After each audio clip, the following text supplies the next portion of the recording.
When a script is dragged from QC to the appropriate voiceover column, we have an important series of Zapier automations that get triggered.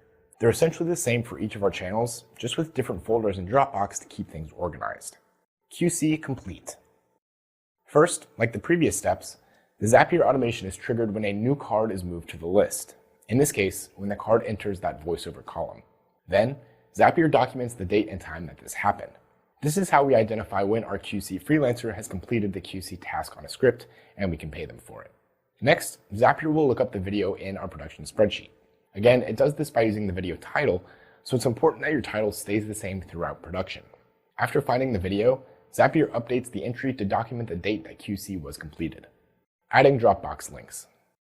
Continuing within the same Zap, Zapier creates a new folder in Dropbox using the exact name of the video title. This is where the Zap differentiates for each channel, because we use a different master folder for each channel. For example, we have a single folder for all of our active Faxverse projects.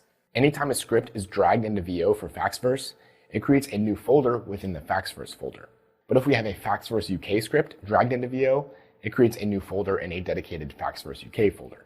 Once the folder is created, Zapier takes the script that is attached to the card and uploads it to the new Dropbox folder. This saves our script documents outside of Trello, so we always maintain access to them if we need to go back and reference them for any reason. Next, it creates a shareable link to that Dropbox folder, which makes it so that our voiceover artist and editing team can find and view the folder without having high-level access to our Dropbox account. Finally, it attaches that link to the Trello card so that all of this is accessible right inside Trello without anyone having to go and search Dropbox directly. Voiceover completion. With all of these steps done, the script is ready for a voiceover recording. All our VO team has to do is open up the script and record it. Once the recording is complete, they'll upload the voiceover file to the same folder as the script. Again, this keeps everything organized within the correct folders in case we ever need to go back and find anything. We give our VO team editing access to our Dropbox folders so they can upload the VO files without any issues. After this is finished, the card gets dragged over into our available videos list, which is where our editors can pick up projects to edit. This triggers another Zap when the card enters that available videos list. Again, Zapier detects the date and time that the card was moved. Zapier then looks up the video in our spreadsheet using the title and updates the date for voiceover complete. This is just another piece of documentation that ensures we're paying our VO artists appropriately for the work and allows us to monitor the speed at which projects move through production.